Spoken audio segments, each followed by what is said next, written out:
Hello, and thank you for joining me on my first Let's Play for Two Worlds Epic Edition. As you'll notice, I've skipped the intro because one, if anyone watches this that hasn't purchased Two Worlds Epic Edition and they do like the content and it looks like they do like the game, I like to leave a little something treat-wise for them to see. I mean, I know the intro does help to tend to get into the story, but in order to keep the videos to a 15-minute limit, which I do want to try to do, unless of course I get feedback asking for otherwise, for now though I will keep them 15 minutes and I will skip the intros. Also, it stops me getting into trouble with copyright issues, which I definitely don't want. So we're going to start Two Worlds Epic Edition right from where the intro drops you off. Basically, my sister's been kidnapped and I've got to try and find her. I went to the village where the kidnappers told me to be, and whilst there, the village elders told me about some murders that have been occurring related to this temple that I'm currently standing in. So they got someone to escort me here, and here I am. And here we are, and let's get started. Thanks again for joining me. Hopefully I'm clear enough and loud enough, and let's have some fun. Okay, so looking around, we first got to go up here through these gates. This is another fantastic game. Open world and RPG, basically fighting, magic, all the usual good stuff. Right, so I've got to press the F key, follow the instructions that the game is giving me in order to progress. Use the space bar now to open the gate. Okay. Kill all the Groms living in the temple. Left mouse button to fight, which we will do. They should be just over there. And I'll use melee to start with. Now in this game I realise what probably puts a lot of people off of playing it is the fact that it's very easy to die. And because of that, the game can be very difficult. But what's unique with Two Worlds is that all the monsters in it have a unique pattern to the way that they fight, and so hopefully I'll be able to show you just that. You can counter all of the attacks. I've noticed the easiest monsters in this to fight are the larger monsters because they move slower, and so you're able to more easily counter whatever attack they're about to do.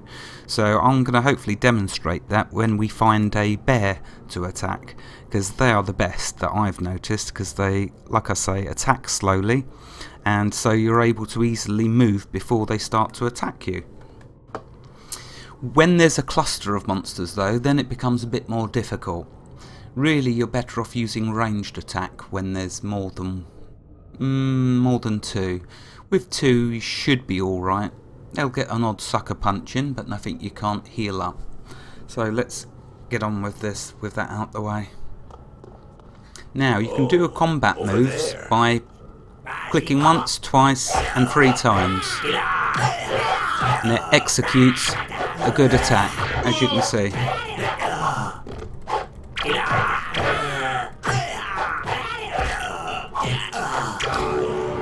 Oh, lovely. There we go. Here's my first level. Okay, so I've dealt retribution to those that were doing the killing. Let's have a look. Just loot these up. There's the dead villagers that I was employed to find. That's interesting.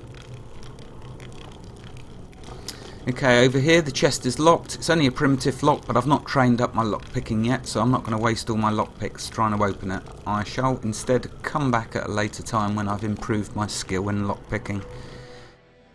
With this game, you're not limited on what skills you can improve, and you're not penalised if you want to use all the different skills. So that's another reason what makes this game fantastic. In that area section there, we will be visiting that later on in the content. Not now, because 1, we don't have the key, 2, we'll get mullered as soon as we walk through that gate by a load of ghosts, so we're not going in there yet. We will come back when we are stronger. mentally and physically. Okay, I don't need that torch. So let's put that away.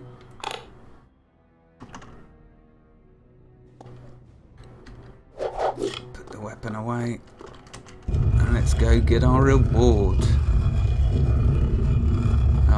This really is such a superb game. Seriously superb game, and so underrated. And I believe it's down to the fact that you start off so weak in the game, but you can get so strong and powerful eventually. Because as far as I'm aware, there's no limit to what level you can go to.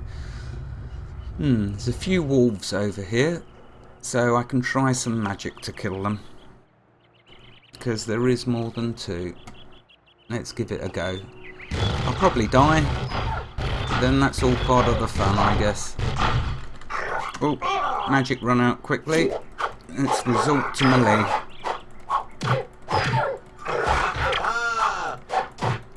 Oh, I do like his laugh. It hit me. Oh, yep. I knew how that was going to end. But fortunately, when you die in this game, there is no penalty apart from having to get back to the location where you died. That's the only penalty that there is, if it can be called a penalty, because it's just outside. So don't worry if you die. It really doesn't matter. In fact, there's some instances where it's good to die because you'll go to a shrine where you haven't visited, and so it'll open up a new area for you. So we'll try again. The wolf's health should be... You see, it's on half health, so the job's half done.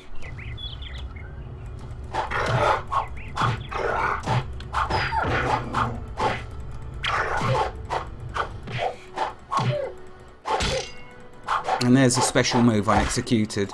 Don't do it all the time, but when I do it, it's fantastic. There we are. Wolves dealt with.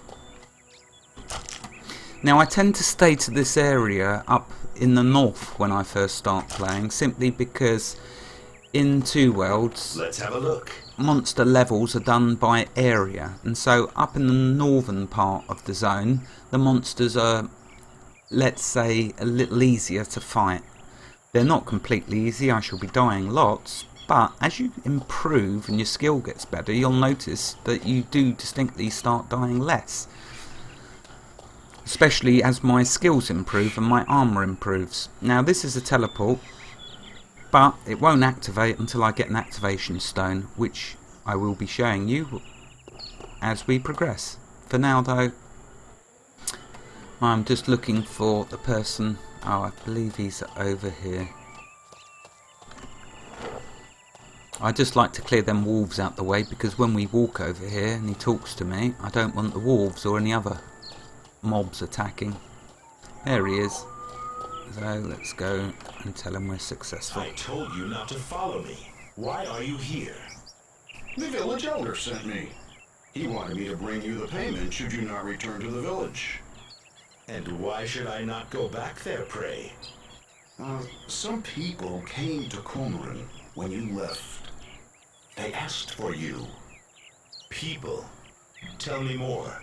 Swiftly now. Warriors. Hard ones. Not very friendly. One of them stayed to await your return. Ha! The elder clearly thought I would run rather than meet this man. Forsooth, 'twas generous, but he now has lost the chance to save money. I do not understand. Where I come from, no one pays unless forced to. Nay, in Talmont we honor good work. 'Twould appear I have much to learn of Talmont. Will you return with me? But that tough stranger, He should have been here a long time ago. mayhap a friend of yours? No, but he has something for which I have searched for a long, long time. Pray tell me, friend, exactly where can I find him? In a hut, south of the village. The mayor offered him better lodgings, but he refused.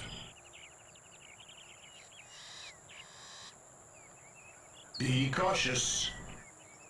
Okay, I didn't want to dwell too much on talking, because I want to try and keep this moving along and active. Get very boring otherwise if I just leave it constantly in chat mode, but I do want to to allow some of the conversation to take place, because it does have a good storyline.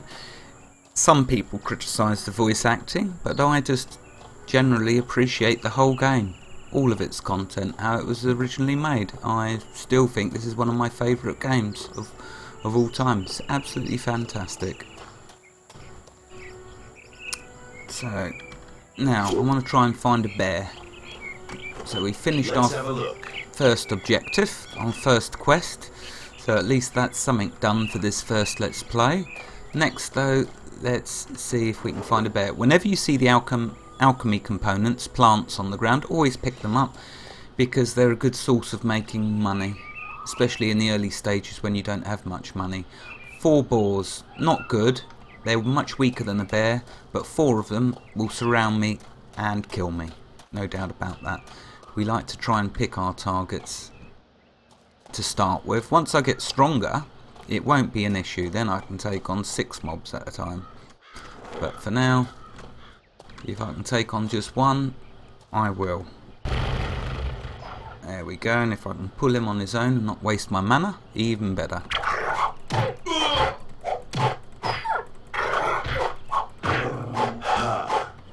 There we go. What's that? Okay, now, I believe there is a bear roaming around up here somewhere.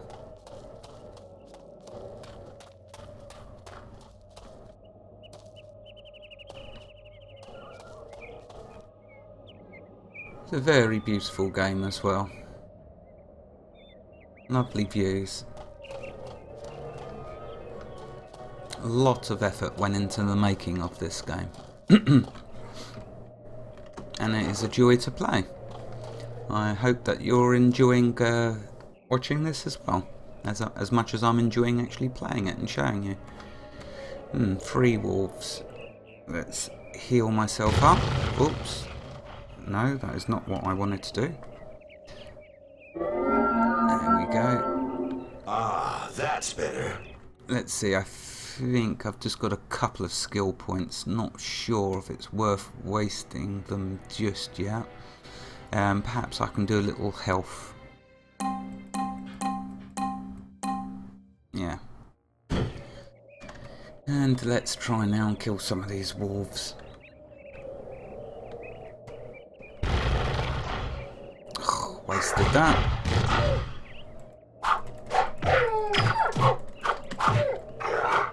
Okay, if you can move just at the right time, then you can save yourself a lot of damage. But the trouble with the smaller mobs, they move much quicker.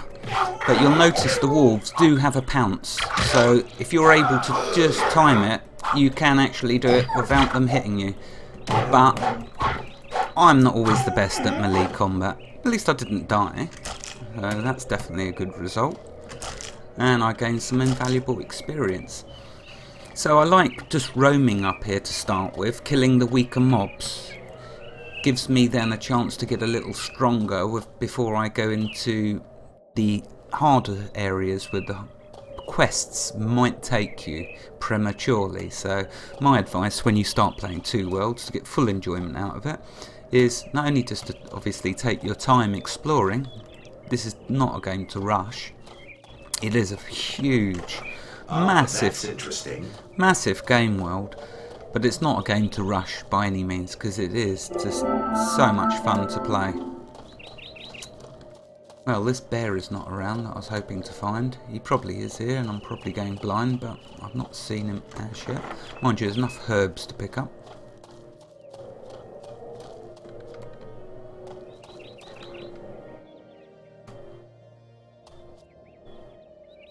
And there's plenty of wolves as well. Let's see if I can get this one on his own. Come on, Mr. Wolf.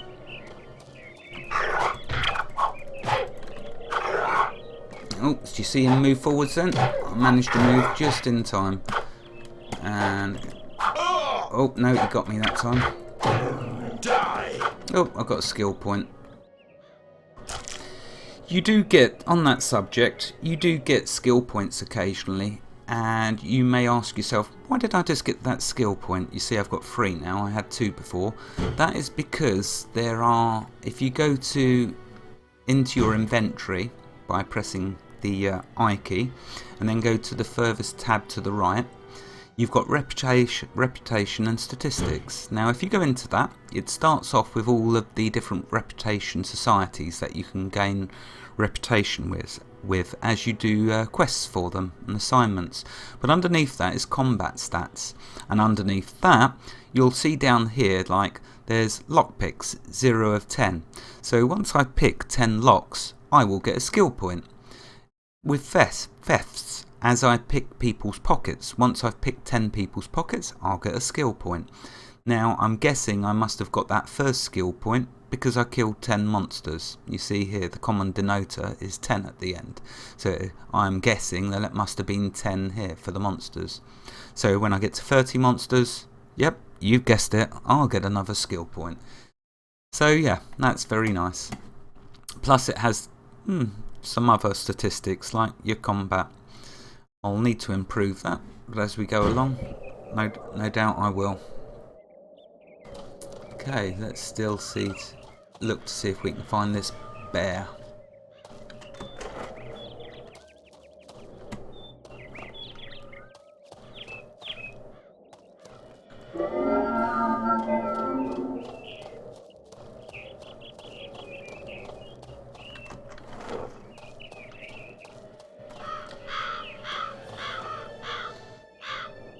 Yeah, there's a nice view over the landscape. And you can even see one of the towns in the distance.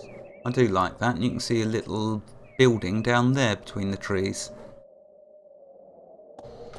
This is one of the games that reward you for your exploration. So if you take the time to look around, not only will you find caves and dungeons, but also you'll be rewarded. At night time in this game, ghosts spawn. So when you kill a monster at night time, it will then spawn as a ghost, which you can then fight again to gain a bit of extra experience. Now I notice that my melee is not harming me, so I need to kill it with magic. There we go. Cool, thank goodness for that. With different monsters in this game, they require different types of attack. Now the sword I'm using, you'll notice, has slashing damage. You can also get weapons with bludgeoning damage. Let's see if we've got one. Yeah, there's one. There's bludgeoning damage. And this one's slashing. This is slashing and bludgeoning, so definitely want to equip that. But you can also get piercing damage. For now, I'm going to stick with the hatchet because it gives me slashing and bludgeoning.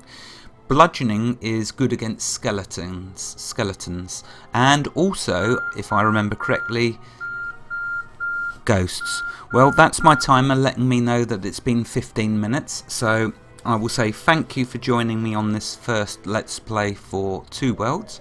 I look forward to doing at least another episode and hopefully many more. But really it's down to feedback and viewing.